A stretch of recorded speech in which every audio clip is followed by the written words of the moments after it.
¿Estamos solos en el universo? Es la pregunta, ¿no? La que nos hacemos desde siempre. La pregunta del millón. Pero hoy vamos a darle una vuelta. Vamos a analizar esto a fondo, pero desde 3 ángulos muy distintos que, la verdad, juntos pintan un cuadro bastante inquietante. Por un lado, la lógica pura y dura de los números, la escala del cosmos, que es que casi te obliga a pensar que la vida es inevitable. Por otro, una advertencia muy seria de una de las mentes más brillantes que hemos tenido, Stephen Hawking. Que básicamente nos dijo, ojo con gritar vuestra existencia al vacío. Mucho cuidado, sí. Y aquí viene el tercer ángulo, el que lo cambia todo.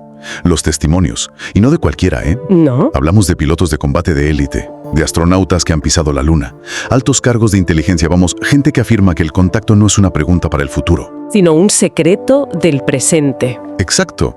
La idea hoy es coger todas estas piezas y ver qué foto nos sale al final. Y ahí está el lío, la gran contradicción que vamos a explorar. Por un lado, tienes la probabilidad estadística, que te dice que el universo debería ser, pues, un hervidero de civilizaciones. Sí. Y por otro, la famosa paradoja de Fermi. Si es así, ¿por qué este silencio? ¿Dónde está todo el mundo? La pregunta que flota en el aire y que sugieren las fuentes es, ¿y si el silencio no es real? ¿Y si es una ilusión? O peor, una narrativa. Exacto. Venga, empecemos por lo más sólido, por los números. Las cifras que mencionan las fuentes son, de las que te explotan la cabeza. Cientos de miles de millones de galaxias. Y cada una con cientos de miles de millones de estrellas. Es que es imposible de visualizar. Imposible. Solo en nuestra galaxia, la Vía Láctea, podría haber miles de millones de planetas en zonas habitables. Lo que nos lleva a un concepto clave en astronomía, el principio de mediocridad. Que suena fatal, pero en realidad es una idea muy humilde. Muy humilde, sí. Es la idea de que no somos especiales, de que la Tierra no es un milagro cósmico, sino un planeta rocoso más en una órbita normalita, alrededor de una estrella bastante común. ¿Y si la vida surgió aquí, con esas condiciones? ¿Por qué no en otros millones de sitios con condiciones parecidas? Sobre todo porque los ingredientes están por todas partes. Las notas citan a la NASA. Los componentes básicos para la vida, carbono, agua, ¿Fuentes de energía? son increíblemente comunes en el universo. Como dice el informe, aparecen en casi todas partes que hemos mirado. Y aquí hay un dato que choca. No hablamos de una creencia marginal, ¿eh? Para nada. Según las encuestas, la inmensa mayoría de los astrónomos, un 87%, da por hecho que hay vida ahí fuera. Para ellos, lo verdaderamente raro, el misterio científico, sería que estuviéramos solos. No es una creencia, es una deducción. Vale, la lógica es aplastante. El universo debería estar lleno de vida. Pero esa misma lógica nos lleva a un problema mucho más inmediato. ¿Si están ahí? Deberíamos intentar contactar. Porque según Stephen Hawking, eso podría ser una idea terrible. Y su razonamiento no venía del pesimismo, ¿eh? Venía de una evaluación de riesgos fría. Calculadora. Aplicó la lógica de la historia y de la evolución a una escala cósmica. Y su analogía principal es demoledora. Muchísimo. Comparaba un posible primer contacto con el encuentro entre los exploradores europeos y los pueblos nativos de América. La cita que recogen las fuentes es brutal. El resultado no fue muy bueno para los nativos. Te cambia por completo la perspectiva de esas películas donde mandamos una postal al universo esperando una respuesta amistosa. Totalmente. Él partía de una premisa darwinista. Una civilización capaz de viajar entre estrellas sería, por definición, una superviviente. Habría superado sus propias crisis, sus guerras. Sus extinciones. Serían expertos en supervivencia, y la historia de la vida en la Tierra nos enseña que la supervivencia, a menudo no va de la mano de la compasión. Es una lógica implacable, y de ahí venía su gran distinción, que es clave. Sí. Él no estaba en contra de buscar, estaba en contra de anunciar nuestra presencia. Apoyaba el programa SETI. Que es básicamente poner la oreja, escuchar a ver si oímos algo. Una inteligencia pasiva, sí. Pero se oponía frontalmente al METI, que es lo contrario. Coger un altavoz y gritar, ¡Hey, estamos aquí, en este planeta azul! Para él era como estar en una selva oscura y silenciosa y empezar a encender bengalas. Y a gritar tu ubicación sin saber si lo que te rodea son, conejos o depredadores. Exacto. La cita final de Hawking, que aparece en las notas, lo resume todo. Los alienígenas avanzados podrían convertirse en nómadas, conquistando y colonizando los planetas que encuentren. Es la lógica del imperio, pero a nivel galáctico. Si no sabes qué hay ahí, lo inteligente es no llamar la atención. Esa idea de la selva oscura te deja helado. Es como un no hagáis ruido. Pero lo más loco de las fuentes que tenemos es que sugieren que el ruido ya se ha hecho, que alguien ya ha escuchado y que puede que ya estén aquí. Y aquí la conversación pasa de la teoría a algo mucho más Tangible. y polémico. A los testimonios. Y es que la lista de nombres es para tomarla en serio. No hablamos de gente anónima. Para nada. Hablamos de David Grush, un oficial de inteligencia de alto rango de las Fuerzas Aéreas de Estados Unidos, de David Fravor, comandante de la Marina, piloto de cazas, Con miles de horas de vuelo. de Edgar Mitchell, el sexto ser humano en caminar sobre la Luna, del exministro de Defensa de Canadá.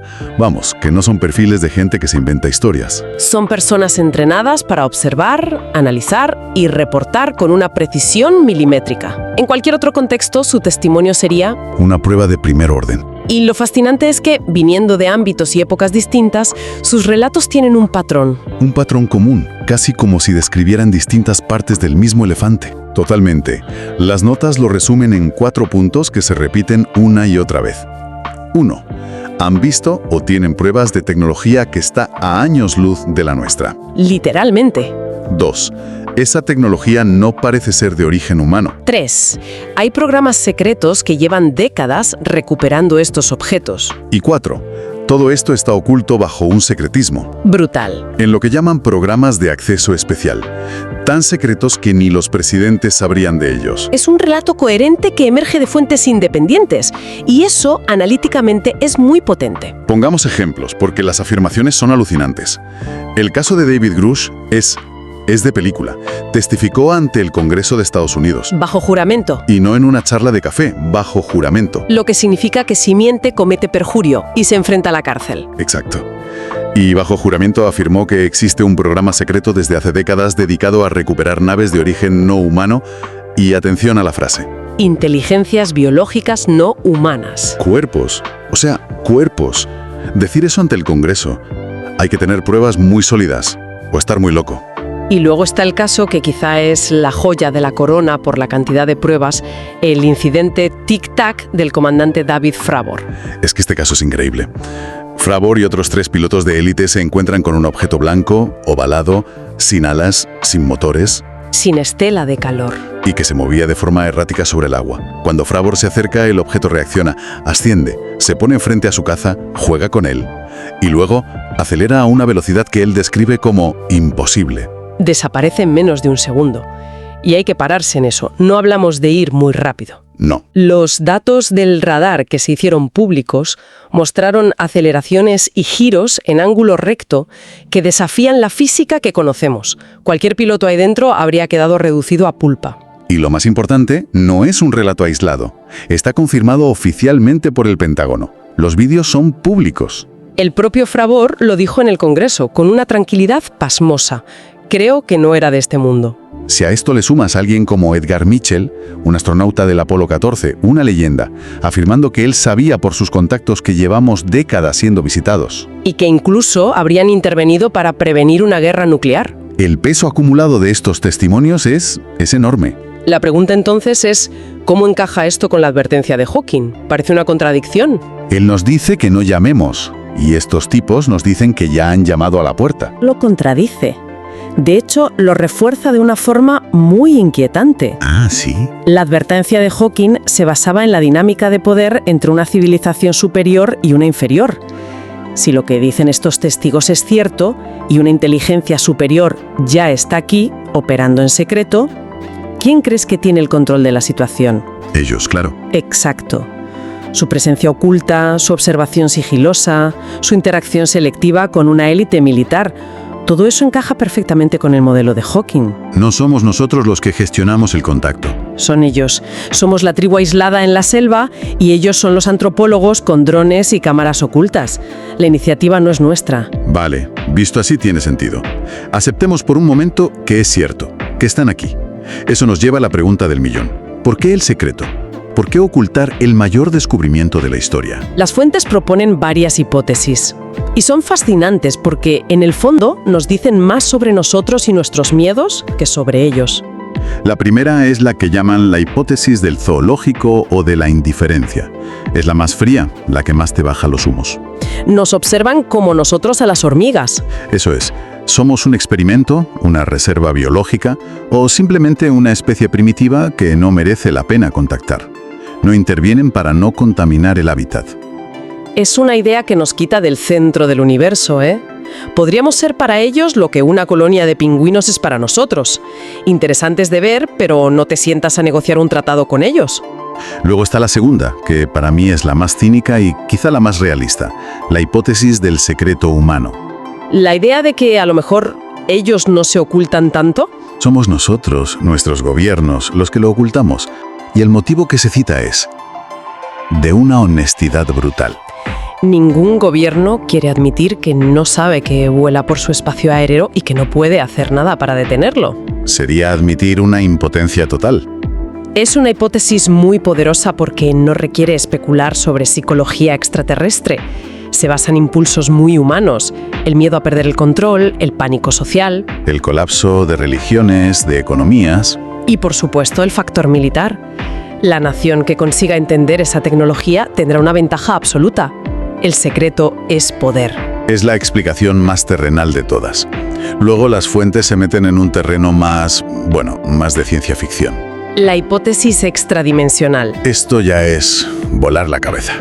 La idea de que no vienen de otro planeta, sino de otra dimensión, otro plano de la realidad. Lo que explicaría muchas de las cosas raras que se reportan. ¿Por qué aparecen y desaparecen de la nada? ¿Por qué no siguen nuestras leyes físicas? Porque no son de nuestra física. Están entrando y saliendo de nuestra realidad. Esto lleva el debate de naves espaciales a la naturaleza misma de la realidad. Y la última que se menciona, más especulativa, es la del contacto fallido. La posibilidad de que ya hubiera un contacto más directo en el pasado. El famoso caso Roswell de 1947 se suele citar aquí. Y que algo saliera mal. Un accidente, un malentendido, un pacto que se rompió. Y que desde entonces una o ambas partes decidieron que la interacción abierta era demasiado arriesgada. Cada hipótesis abre un mundo, pero todas convergen en un punto. El silencio que percibimos no significa que no haya nadie. Puede significar algo mucho más complejo.